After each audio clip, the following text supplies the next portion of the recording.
رسولنا الكريم أما بعد قال الله تبارك وتعالى إنما يعمر مساجد الله من آمن بالله واليوم الآخر وأقام الصلاة وآتى الزكاة ولم يخش إلا الله فعسى أولئك أن يكونوا من المهتدين صدق اللہ العظیم۔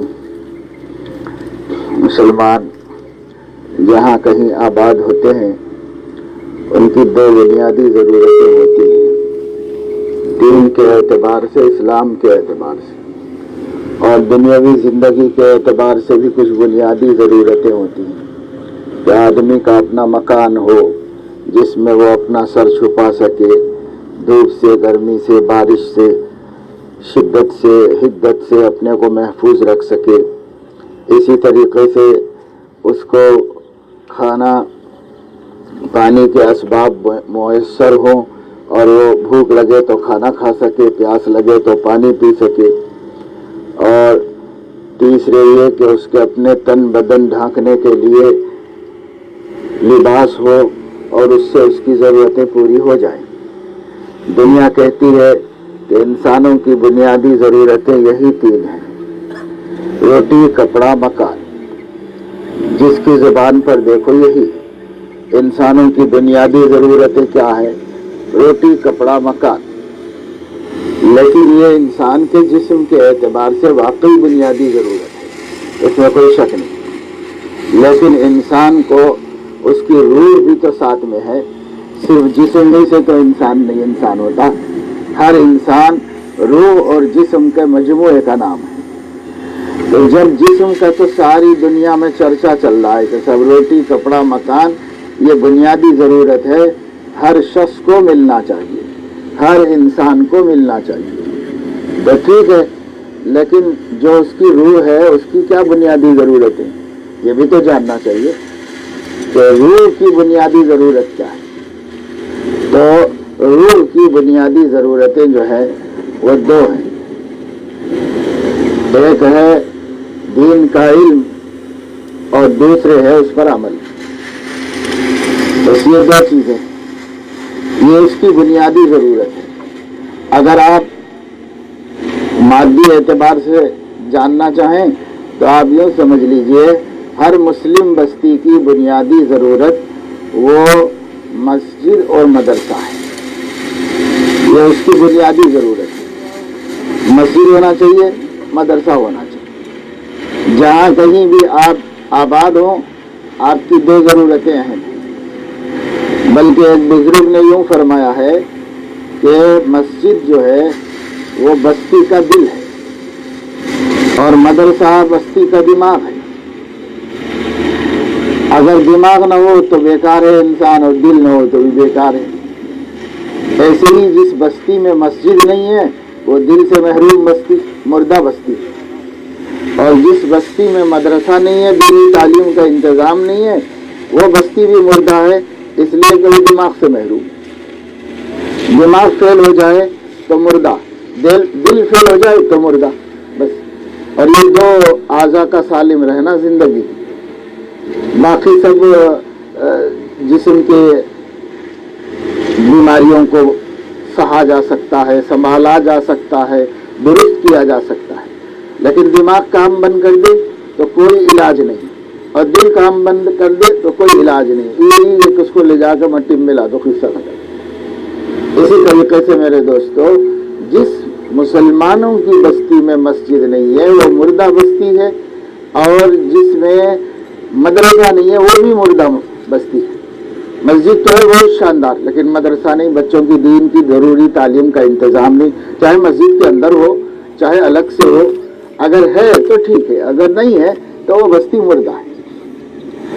تو اس وجہ سے ہر مسلمان کو چاہیے، مسلمان جہاں بھی رہتے ہوں اس کی فکر کرے۔ ہمارے نبی اللہ پاک نے جب دنیا بنائی، یہ روئے زمین کو بنایا اللہ پاک نے، تو اللہ تبارک و تعالی شانہ نے پہلا کام یہ کیا کہ اس میں کعبۃ اللہ کو تیار کیا، سب سے پہلا کام کعبۃ اللہ۔ ابھی انسان آباد بھی نہیں ہوئے تھے، اللہ تعالیٰ نے کعبۃ اللہ کو وہاں پر قائم کر دیا، یہ بتانے کے واسطے کہ جہاں بھی میرے بندے وجود میں آئیں گے ان کی ضرورت ان کے پیدا ہونے سے پہلے مسجد پہلے ہو، کیونکہ کعبۃ اللہ کو مسجد کہتے ہیں، وہ مسجد ہے اصل میں، کعبۃ اللہ وہ مسجد ہے، مسجد سب سے پہلے اللہ نے بنائی، اور یہ بتا دیا اللہ نے کہ میرے بندے انسان جب بھی پیدا ہوں جہاں وجود میں آئیں بستی میں پہلے مسجد کا انتظام کریں، اس کے بعد اپنے گھر۔ حضور علیہ الصلوۃ والسلام جب ہجرت کر کے مدینہ منورہ تشریف لائے تو آپ نے جو پہلا کام کیا وہ مسجد بنائی، مسجد بنے تو پھر اپنی ازواج کے حجرات بنائے، حضور صلی اللہ علیہ وسلم کمرے بنائے، لیکن پہلے مسجد بنائی حضور صلی اللہ علیہ وسلم۔ اور جب مسجد نماز پڑھنے کی جگہ بن گئی اور لوگ وہاں نماز پڑھنے لگے تو حضور علیہ الصلوۃ والسلام نے فرمایا کہ بھائی ایک دو کمروں کا بھی انتظام ہو، پھر ایک دو کمروں کا انتظام کر کے جب بال بچوں کو مکے سے بلایا، اس سے پہلے آپ کی بیٹیاں اور حضرت خدیجہ کا تو انتقال ہو گیا تھا، لیکن آپ نے حضرت سودا سے نکاح کیا تھا، حضرت عائشہ سے نکاح کیا تھا، یہ 2 بیویاں تھیں اور 4 بیٹیاں تھیں، وہ سب مکے میں حضور اکیلے ہجرت کر کے آئے مدینہ منورہ۔ آنے کے بعد سب سے پہلا کام ارے بال بچوں کے لیے ٹھکانہ دیکھو، یہ نہیں کیا، سب سے پہلا کام مسجد کا انتظام کرو۔ مسجد بن گئی تو اور 2 کمرے بنائے، پھر اپنے غلام حضرت زید کو بھیجا کہ جاؤ گھر والوں کو لے کے آؤ مکے سے۔ اس کے بعد معلوم ہوا کہ حضور نے اپنے طرز عمل سے بتایا کہ مسلمان کوئی کالونی بستی محلہ آباد کرتے ہیں تو پہلے اللہ کا گھر بناتے پھر اپنے گھر بناتے، پہلے اللہ کا گھر بناتے۔ یہ مسلمانوں کا طریقہ ہے اور یہی ہونا چاہیے مسلمانوں۔ اس لیے میرے دوستو ہم لوگ ہر جگہ، اتنا بڑا شہر ہے، جتنی ضرورت ہو اتنے اسکول تو کھلتے چلے جا رہے ہیں، گلی گلی اسکول کھل رہے ہیں انگلش میڈیم، کتنی صاحب ضرورت ہے، اور جو کھل رہا اس میں بچے آ رہے ہیں پڑھ رہے ہیں، معلوم ہوا اتنے بچے ہیں آتے ہیں پڑھتے، آپ کھلتے چلے جا رہے ہیں۔ اسکول جتنے کھل رہے ہیں انسانی آبادی کے حساب سے، اسلامی آبادی کے حساب سے مدرسے بھی اتنے کھلنے چاہیے۔ اب مدرسے جو ہیں جتنے بھی ہیں مدرسے الحمدللہ ہیں، ٹھیک ہے، یہ مدرسہ بھی ضرورت محسوس کر کے ایک بستی میں قائم کیا گیا تھا، پھر اس کے بعد وہاں تنگی ہوئی اور وہاں ترقی کرنے کے اسباب نہیں تھے تو وہاں مکتب چھوڑ کر کے پھر جا کر ایلندو روڈ پر وہاں پر مدرسہ چل رہا ہے، الحمدللہ ابھی بھی چل رہا ہے، لیکن یہ ہے کہ وہ عارضی جگہ ہے، کوشش کی جاتی رہی۔ مفتی صاحب نے کئی جگہ بتائی مجھے، یہاں ہے وہاں ہے وہاں ہے وہاں ہے، کہاں بتائی، ایک جگہ تو پورا غار گڑا تھا، وہ بتائی کہ اس میں بنائیں گے، اس میں بناتے تو سارا پیسہ اسی کے بھرنے میں چلے جاتا تھا اس کے اندر۔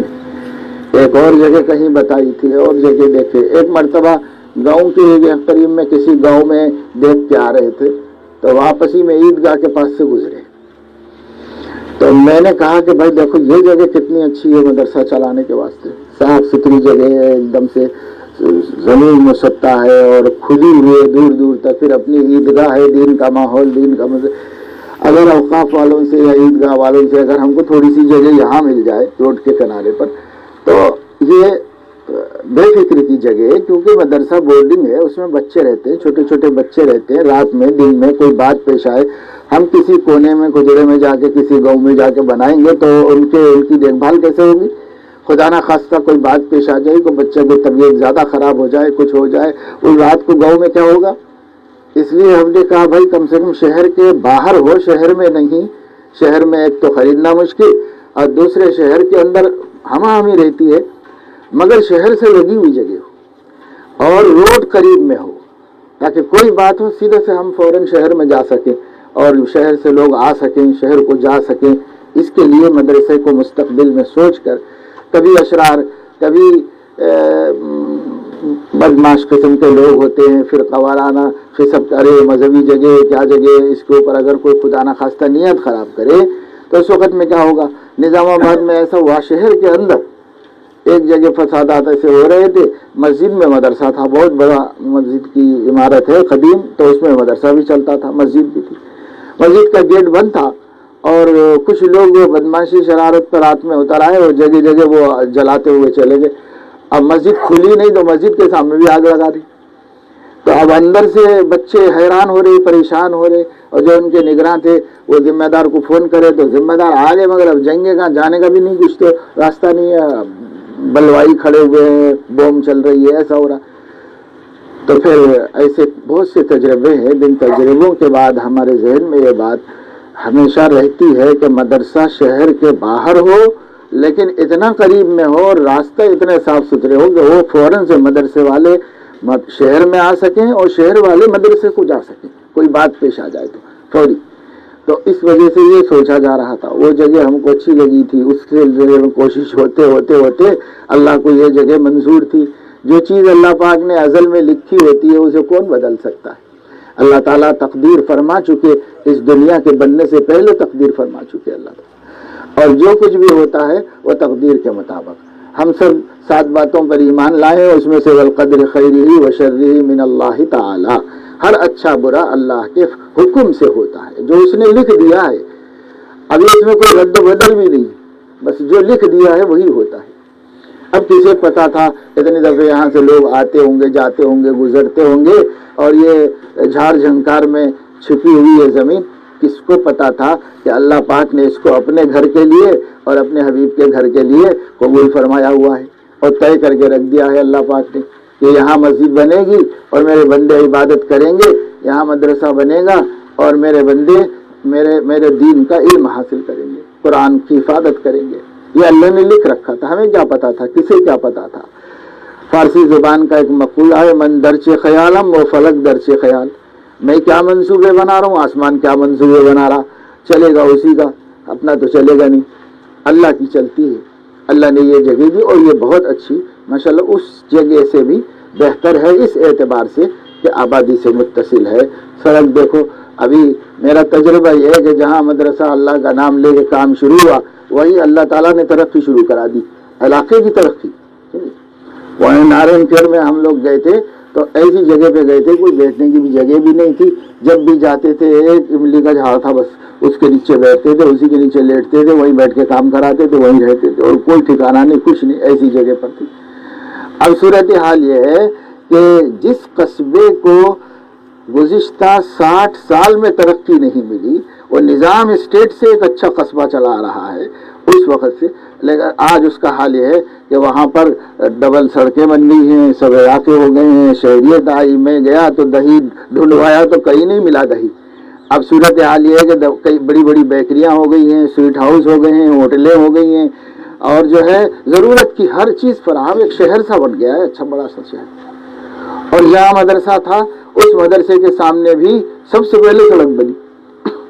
اب میں اس وقت آیا تھا جب جلسہ ہوا تھا یہاں پر، اور اب آیا تو دیکھو کام اتنی تیزی کے ساتھ چل رہا ہے ماشاءاللہ سے، اور یہ سڑک جب بڑی ہو جائے گی، آمد و رفت زیادہ ہونے لگے گی، آبادیاں تیزی سے ہونے لگے گی، اور انشاءاللہ مسجد آباد رہے گی مصلیوں سے، اور مدرسے میں تو بچے پورے اطراف کے علاقوں سے محنت کر کے لانا ہے، خالی مدرسہ تعمیر کرنا مقصد نہیں ہے، بچے پڑھیں، اور بچے پڑھنے کے لیے ہمارے تلنگانہ کے اندر اقلیتی اسکولز کے کھل جانے کے بعد مدرسوں میں بچوں کی تعداد آدھی برابر ہو گئی۔ سب بچے اقلیتی اسکول کو جا رہے ہیں، وہاں پر بول کے لے جا رہے ہیں، ان لوگ وہ جو پڑھاتے ہیں نا وہ ایجنٹ بھی ہیں اس کے، یعنی حکومت ان کو پابند کی ہے بچے لانے کی، وہ ایجنٹ ہیں، وہ کوشش کر رہے ہیں، وہ جا کے بچوں کو بولے مدرسے میں پڑھا، مدرسے میں کیا ملتا، یہاں اچھا کھانا ہے، بچوں کا ہیلتھ صحت سب دیکھ رہے ہیں، اتنا دیکھ رہے ہیں، دودھ دے رہے ہیں، فروٹ دے رہے ہیں، یہ کر رہے وہ کر رہے، وہاں کیا بچوں کو کھانے کو ملتا، وہاں کیا بچے کی صحت بنتی، ایسا بول کے وہاں کے ٹیچرز بچوں کو لے کے جا رہے ہیں مسلمانوں کے، تو مدرسوں میں تعداد گرتی چلی جا رہی ہے، مدرسوں کی تعداد۔ یہ ایک اعتبار سے اچھا ہوا کہ صاحب مسلم بچے بچیاں غریب ہونے کی وجہ سے تعلیم یافتہ نہیں تھے تو اس بہانے تعلیم یافتہ ہو جائیں گے، اس پہلو سے دیکھو تو چلو اچھا ہی ہوا، لیکن اس پہلو سے دیکھو کہ غربت کی وجہ سے لوگ حافظ عالم بن جاتے تھے تو امت کو ہر وقت ایک تعداد علماء حفاظ کی ملتی تھی، اس کے اندر گراف اب گرنے لگا، اب آپ کو اس تیزی سے حفاظ نہیں ملیں گے اس اسٹیٹ میں، کیونکہ اس اسٹیٹ میں اقلیتی اسکولوں کے وجود نے مدرسوں کے نظام کو غیر معمولی نقصان پہنچایا، غیر معمولی نقصان پہنچایا۔ اچھا، اور وہ بچے جو وہاں پڑھ رہے ہیں ان کے لیے مسلم ٹیچرز کا تقرر بہت کم ہے، وہاں پر مسلم غیر مسلم نہیں، وہ غیر مسلم ہی زیادہ ٹیچر ہیں اس کے اندر. تو وہ لوگ اپنے خیالات، اپنے ذہن، اور قصدن نہیں بھی تو بھی ان کی اپنی تہذیب ہے، ان کا اپنا کلچر ہے. بھائی وہ جان بوجھ کے کچھ نہ سکھائیں تو بھی بہرحال بڑوں سے بچے سیکھ ہی لیتے ہیں. تو اس طرح، اور اگر کوئی متعصب قسم کا مقرر ہو گیا تو وہ تو جان بوجھ کے بھی ان کو سکھائے گا اسلام کے خلاف عقیدے اور خیالات خراب کرے گا ان کے. اور بار بار حکومت سے کہا گیا اور AK خان صاحب سے کہا گیا کہ صاحب دینی تعلیم کا انتظام کرو، کہ اقلیت کے نام پر اکثریت مسلم ہے وہاں پر، تو ان کی دینی تعلیم کا بندوبست کرو. وہ کب قرآن پڑھیں گے اور کب ان کو مسئلے مسائل معلوم ہوں گے؟ تو یہاں ہم کرتے ہیں، برابر کرتے ہیں. تو اب کہ 80 بچوں کو ایک مول صاحب رکھ کرے، تو ایک مول صاحب آدھے گھنٹے کے لیے 80 بچوں کو کیسا پڑھاتے، کیا پڑھاتے اس کے اندر؟ تو اس طرح وہ بچے جو اقلیتی اسکولوں میں پڑھ رہے ہیں، ان کے بارے میں یہ اندیشہ ہے کہ یہ خیالات کے اعتبار سے آزاد ذہن اور دہریہ قسم کے بن جائیں گے. اگر ان کے گھر سے کوئی بیک گراؤنڈ اسلامی نہ ملا تو اسکولوں سے تو یہ برباد ہو جائیں گے، برباد ہو جائیں گے. اب یہ چیز مسلمانوں کے سوچنے کی ہے. دیہی لوگوں کو اس کا شعور نہیں ہے. دیہی لوگ یہ سوچتے ہیں ارے پیسے نہیں ہے بول کے مدرسے میں ڈالے تھے، وہاں اچھا کھلا رہے ہیں، تو روزہ ایک دن موز دے رہے ہیں، ایک دن سیب دے رہے ہیں، صبح کو دودھ دے رہے ہیں، بوسٹ دے رہے ہیں، کھانا اچھا کھلا رہے ہیں، اور اسکول ٹیچر رکھ کے پڑھا رہے ہیں. وہ کیوں نہیں کر سکتے؟ ایک بچے کو حکومت 1 لاکھ روپے سالانہ دے رہی ہے. ایک بچے کو 1 لاکھ دے رہی ہے. 1 لاکھ مدرسے کو دو آپ سالانہ، انشاءاللہ مدرسے میں جو کھلائیں گے اس سے اچھا ہوئیں گا، جو پہنائیں گے اس سے بڑھیا ہوئیں گا، اور جو ان کو پڑھائیں گے اس سے بڑھیا ہوگا. 1 لاکھ سالانہ دو، یا 1 لاکھ کوئی سالانہ دے، یا خالی چندے کے اوپر چل رہا پورا قصہ. کچھ تو بھی کھچڑی کھٹا کھلا رہے، پڑھا رہے، پھر بھی حافظہ بنا رہے، عالمہ بنا رہے، نکال رہے. اور الحمدللہ آپ کو ایک وقت وہ تھا کہ آپ مسجدوں میں بہار سے، بنگال سے حافظوں کو بنا تراویح سنتے تھے. اب جو ہے الحمدللہ ایک مسجد میں اتنے حافظ آئیں گے، ان کو لینا سوچنا پڑ رہا، کمیٹیوں کو پریشانی ہو رہی، انٹرویو لے کے رکھ رہے تراویح سنانے کو. نہیں، اللہ نے اتنے حافظ بنا دیے ان مدرسوں کی برکت سے.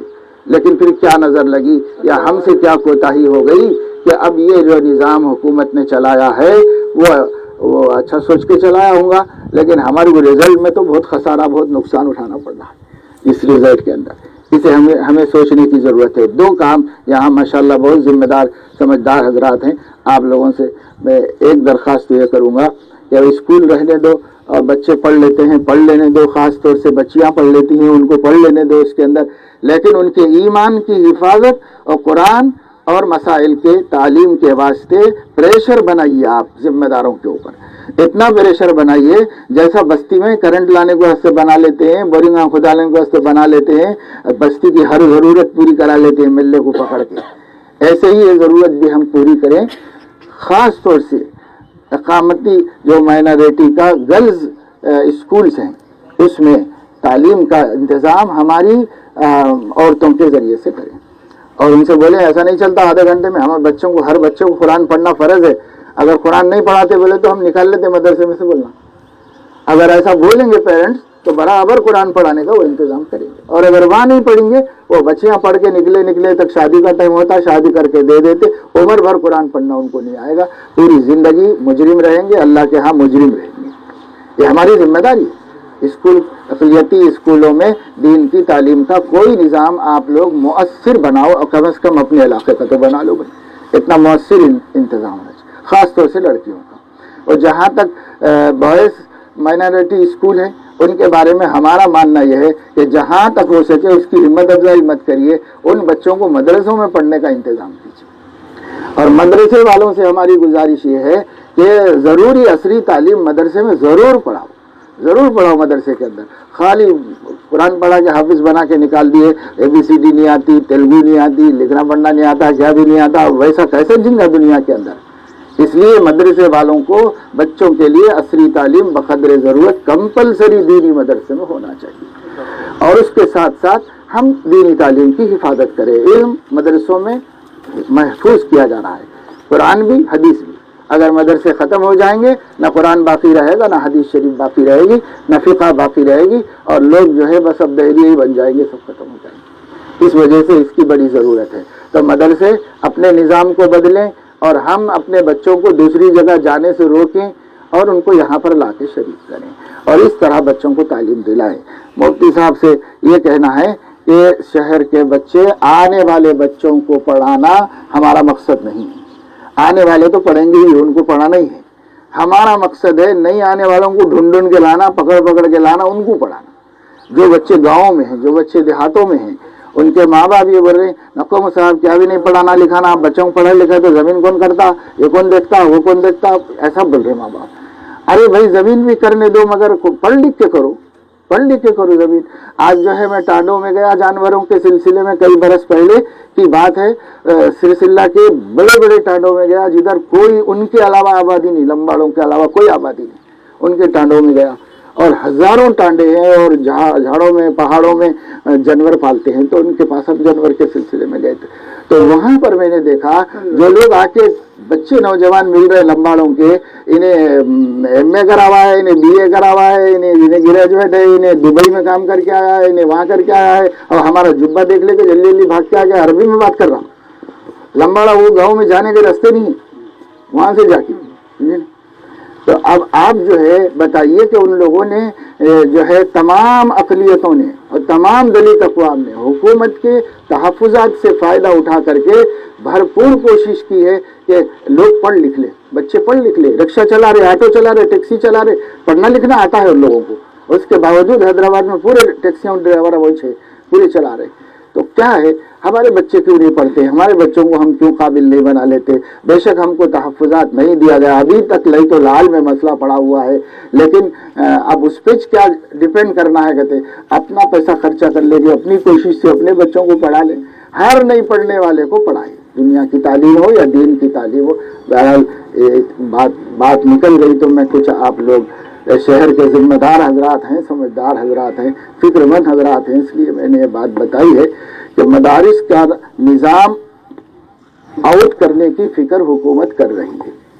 کہ مدارس کو بند کرو بولے تو بند ہونے والے نہیں ہے، ایجیٹیشن ہوں گا، جھگڑے ہوں گے، بڑے بڑے مسئلے ہوں گے، حکومتیں بدل جائیں گی. اس لیے بند کرو نہیں بولنا ہے، ایسے تدبیریں کرنا ہے کہ وہ خود سے بند ہو جائیں.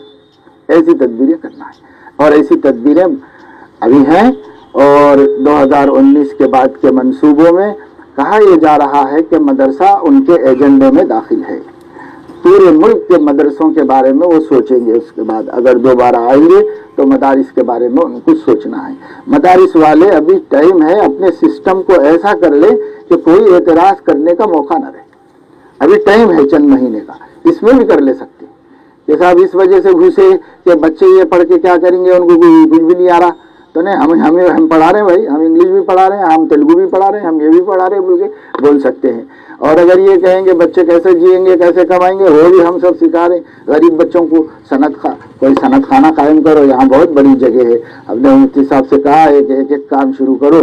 مسجد ہے، مدرسہ ہے، اس کے بعد اللہ نے چاہا تو ایک ایسا انسٹیٹیوٹ قائم کرو جس میں ذہن کے کمزور بچے نہ ادھر چلتے نہ ادھر چلتے، ان کو پکڑ کے لانا، نماز روزے کا پابند بنانا، دیانت امانت کا پابند بنانا، اور ان کو چپل بنانا سکھانا، الیکٹریشین بنانا، اے سی میکینک بنانا، موٹر سائیکل میکینک بنانا، بنا کے ہم ان کو ساتھ ساتھ نماز کی پابندی اور سچ بولنا، دیانت کے ساتھ کام کرنا، دھوکہ کسی کو نہیں دینا. یہ 2 سال میں کام سیکھ لیتا اور 2 سال میں دیندار بن جاتا. اس کو چھوڑ دو، عزت سے کما کے کھائے گا، کسی کا محتاج نہیں ہوگا، کسی کو ڈبائے گا نہیں، کسی کچھ کرے گا نہیں. اپنی قوم کے ایک یہ طبقے کی ابھی فکر نہیں ہو رہی ہے، اس طبقے کی بھی ہم کو فکر کرنا ہے. ان کو پڑھنا نہیں، مدرسے میں 4 دن پڑھے، پڑھنا نہیں، میں یاد نہیں ہو رہا، میں لے کرا نہیں پڑھتا ہوں، جاؤ کیا کر لیتے کر لو. بولے اما بابا سے لڑکے نکل گیا، آوارہ بن گیا. وہاں جا کے موٹر سائیکل بنانے میکینک کے پاس گالیاں، گندی باتیں اور کما لینا، شام کو پیسے لے کے شراب پی لینا، یہ سب مسلمان بچے کر رہے.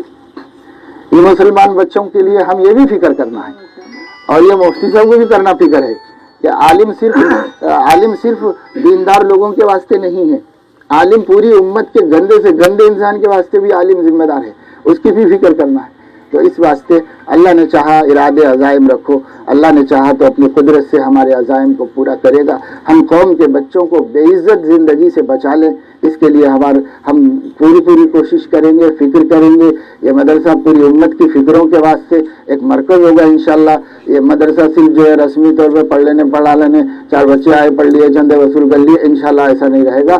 یہ مدرسہ پوری امت کی فکروں کا مرکز بنے گا. اور پوری امت کے لیے انشاءاللہ سوچا جائے گا، رویا جائے گا، کوششیں کی جائیں گی امت کے واسطے۔ اللہ تعالیٰ اپنے کرم سے توفیق نصیب فرمائے اور اس ابتدا کو مبارک ابتدا فرمائے اور مبارک انجام تک پہنچائے۔ وصلی اللہ تعالیٰ علی خیر خلقہ سیدنا و حبیبنا محمد وعلی آلہ واہل بیتہ وصحبہ اجمعین، آمین برحمتک یا ارحم الراحمین۔ اللہم لا سہل الا ما جعلتہ سہلا وانت تجعل الحزن اذا شئت سہلا۔ اللہم الطف بنا فی تیسیر کل عسیر فإن تیسیر کل عسیر علیک یسیر برحمتک یا ارحم الراحمین۔ اللہم الہمنا رشدنا وأعذنا من شرور انفسنا ومن سیئات اعمالنا۔ یا الہ العالمین اپنے کرم سے ہمارے گناہوں کو معاف فرما، ہماری خطاؤں لغزشوں کو درگزر فرما۔ اے مولا کریم اپنے فضل و کرم سے اس کام کے آغاز کو بہتر آغاز فرما اور بہتر انجام تک فرما۔ اے مولا کریم شہر کے متمولین کو اور اہل خیر کو، مخلصین کو، جن کے دل میں آپ کی اور آپ کے حبیب کی محبت ہے، اس مدرسے کے کاموں کو کرانے میں حصہ لینے کی توفیق نصیب فرما۔ مخلص مسلمانوں کو متوجہ فرما جو اخلاص کے ساتھ آپ کی محبت میں، آپ کے حبیب کی محبت میں اس میں حصہ لیں، اور سب کو توفیق نصیب فرما۔ جو جس طرح شامل ہو سکتا ہے اس مسجد مدرسے کے بننے میں اپنے کو شامل کر لے۔ تھوڑا بہت اللہ آپ کی نظر میں کوئی اہمیت نہیں رکھتا، تھوڑے بہت کو دیکھے بغیر اپنا اپنا حصہ اس میں شامل کرنے کی توفیق نصیب فرما۔ اے مولا اپنے فضل و کرم سے ہماری اس محنت کو، اس کوشش کو، ان ارادوں اور عزائم کو جو آپ کے بندوں کے حق میں کیے گئے ہیں، آپ کے حبیب کی محبوب امت کے بچوں کے لیے کی جا رہی ہیں، اے اللہ ان کوششوں کو، ارادوں کو شرف قبول عطا فرما اور غیب سے نصرتیں فرما، مددیں فرما، مخالفین کی مخالفت سے، اشرار کی شرارتوں سے، دشمنوں کی دشمنی سے، حاسدوں کے حسد سے اے اللہ اپنے کرم سے محفوظ فرما۔ اے اللہ اپنے فضل و کرم سے اس کام کو جلد از جلد مکمل ہو کر بچوں کے منتقل ہو جانے اور یہاں قال اللہ قال الرسول اور اذانوں اور نمازوں کا گونج شروع ہو جانے کے اسباب پیدا فرما۔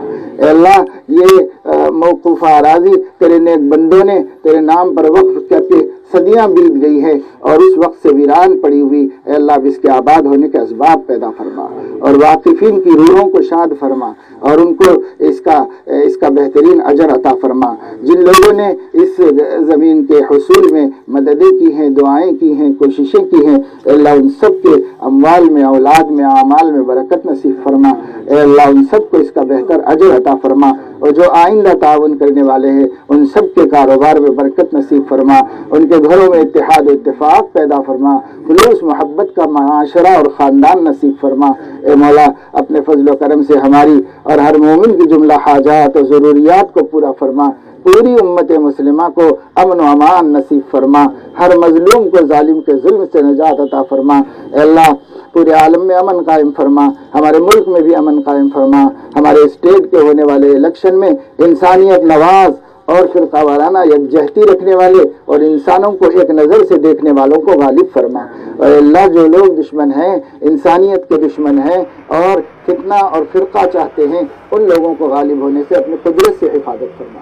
اے مولا ہمارے گناہوں کی وجہ سے ہم پر ظالموں کو مسلط نہ فرما۔ اے اللہ ہماری اور ہر مومن کی جملہ حاجات و ضروریات کو پورا فرما، ہر دکھی کے دکھ کو دور فرما۔ وصلی اللہ تعالی علی خیر خلقہ سیدنا و حبیبنا محمد وعلی آلہ وآل بیتہ وصحبہ اجمعین۔ سبحان ربک رب العزة عما یصفون، سلام علی المرسلین والحمد للہ۔